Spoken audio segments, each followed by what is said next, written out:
Hello and welcome back to Diecast Graveyard. My name is Paul. The nice folks at SprayGunner.com have sent us an airbrush to review. Today we're going to look at the Grex Genesis XGi3. Now the G stands for gravity.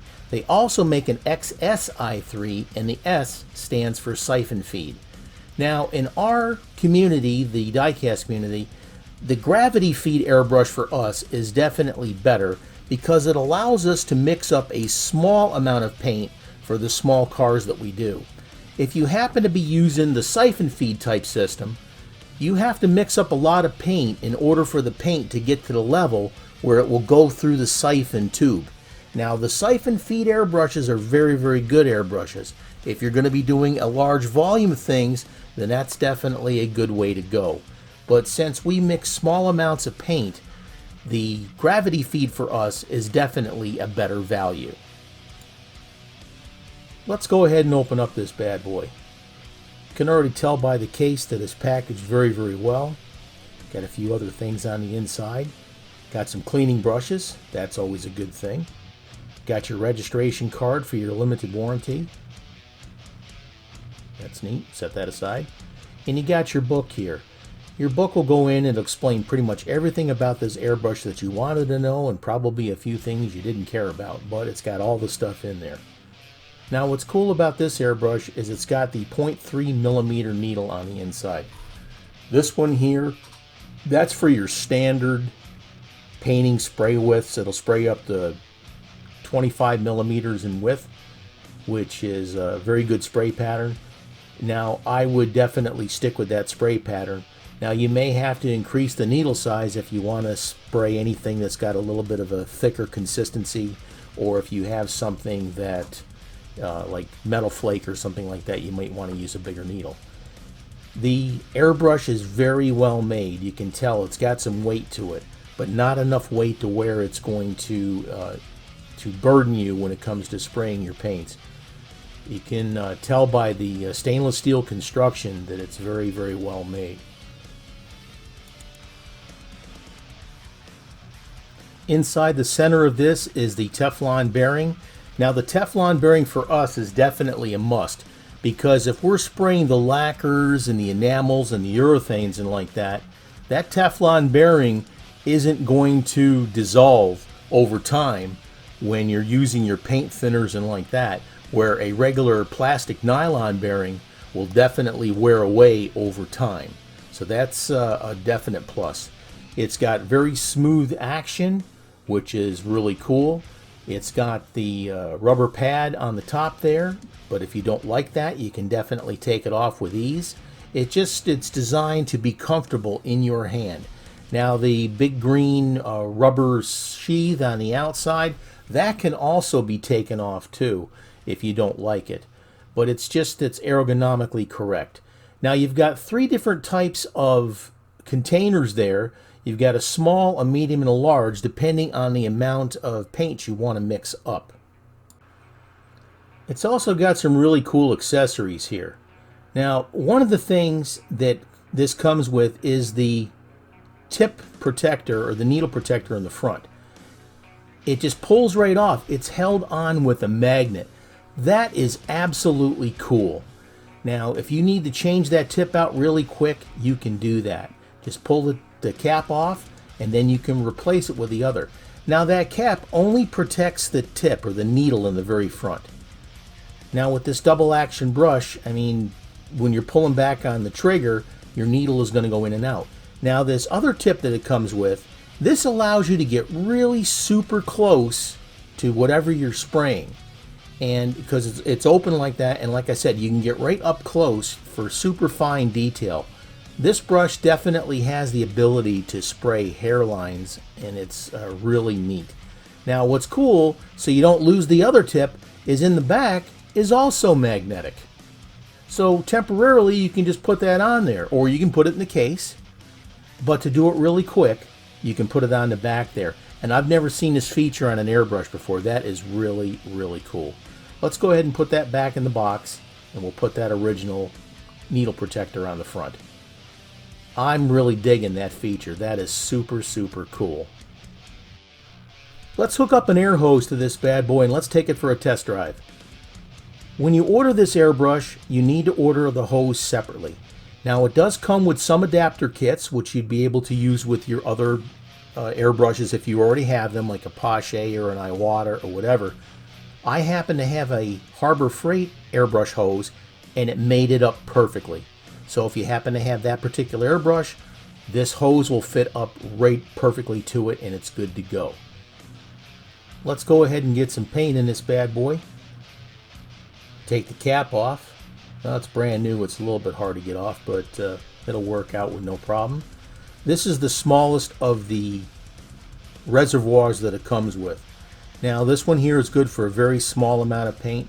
I would probably use the medium or the center cup when I do my spraying.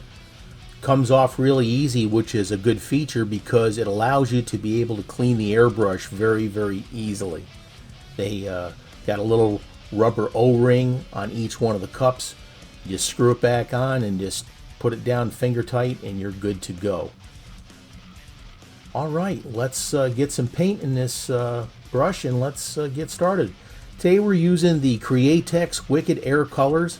I'm going to be mixing up some black. If I hadn't mentioned it before, this is a double action airbrush. You push down for air and pull back for paint. Down for air and back for paint. I like the double action brushes. The single action brushes have their place, but I'm more comfortable with the double action brush. We're using the Createx Wicked paints with the high performance reducer and the airbrush cleaner. Now, the manufacturer of the airbrush suggests that you put a little bit of fluid through the brush before you start spraying any paint. Now, since I'm using the Createx paints, I'm just going to run a little bit of airbrush cleaner through there because it's compatible with the Createx paints. If I was spraying any kind of lacquers or enamels, I would run some lacquer thinner or paint thinner through there first just to get the airbrush primed and started and ready to go. Let's put some of that Createx paint in the reservoir.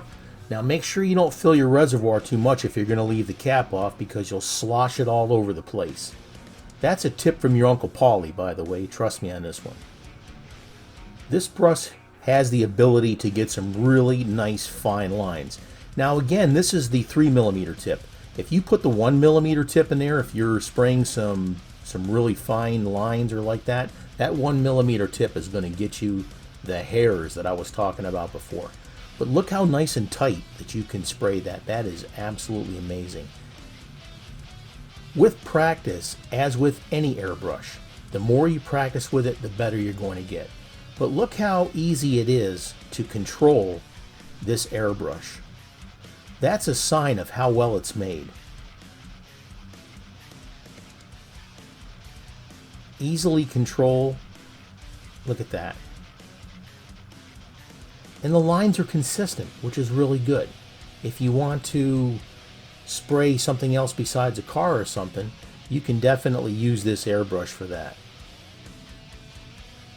Got some dagger strokes here. Now I usually stand up when I paint, if I'm painting scenery or something like that. If I'm spraying the cars, then I'll sit down because I'm spraying more of a volume or a spray pattern versus something fine detailed. But you can tell right there, look at the detail that you can get with this thing. That's pretty darn awesome. Look at that. This is a pretty cool airbrush. I'm liking what I'm seeing here. I'm not crazy about the rubber tip on the trigger, and I don't necessarily care for the ergonomic handle, but it does fit in the hand very, very well. Look at that. Oh, I bumped the table there with the hose. But, yeah, I mean, very, very easy to control. It's very lightweight, which is really neat. It's a well-made airbrush. I think that if you happen to pick this up, you'll definitely like it. Now, it does have the ability to get replacement parts if you need it, but I honestly can't see that this would wear out very quick because it's so well made. It's incredibly easy to clean. You can take it apart real easy. It's overall, it's a very good product there, and I'm pleased with what I see so far. You can put your finger over the end of the cap, and you can back flush your reservoir with cleaner. That will help you clean out your airbrush. Just run the cleaner through there, and it will help clean it. Now, if you need to take it apart to give it a really in-depth cleaning, you can just peel back the rubber handle, and you can unscrew the handle in the back. That comes off super easy. Unscrew your retainer that holds the needle in, and you can pull the needle out with no problem. There you go. Wipe down your needle, maybe give it a very, very light coat of oil. Just make sure that you don't leave large amounts of oil on the end of your needle, so it will contaminate your paint. So just rub it more towards the back, but make sure the front of your needle is clean and there's no dried paint on there or anything like that. Check it out and make sure it's not bent. Man, these are really well made. Put it back in. There you go. Just give it a good cleaning. Very easy to do. Put your needle back in. Slide it forward very easy. If you meet any resistance to it, just rotate the needle a little bit. Hold it with your finger like you see me there, and finger tight the retainer that holds the needle in place. Don't smoke it down because you'll have a hard time getting it back off or get the needle out if you need to. Screw the handle back in. Piece of cake. Now, like I said, if you don't like the rubber ergonomic handle or the little pad for your finger, you can take that off. But it like I said, it does fit into your hand very, very nice. Overall, I give this airbrush a big thumbs up. It'll definitely handle anything we have in the diecast field as far as paints, lacquers, urethanes, clear coats, anything like that. The Createx paints, it definitely handles those with no issues. This is a very good airbrush. And there you have it. The Grex Genesis XGi3. A very, very nice airbrush. Easy to use, very well made, fantastic quality. Contact the folks at spraygunner.com. Very good people down there. They'll definitely handle all your airbrush needs and answer all your airbrush questions. Their website is www.spraygunner.com. They also have a complete line of the Createx paints and a bunch of other airbrush things that it's just too many to explain. They've got so much stuff. Thanks for joining me here today at Diecast Graveyard. My name is Paul. I'm leaving some links for another airbrush review, and we've got a subscriber build-off that's almost ready, so join in. I'll see you later. Have a great day.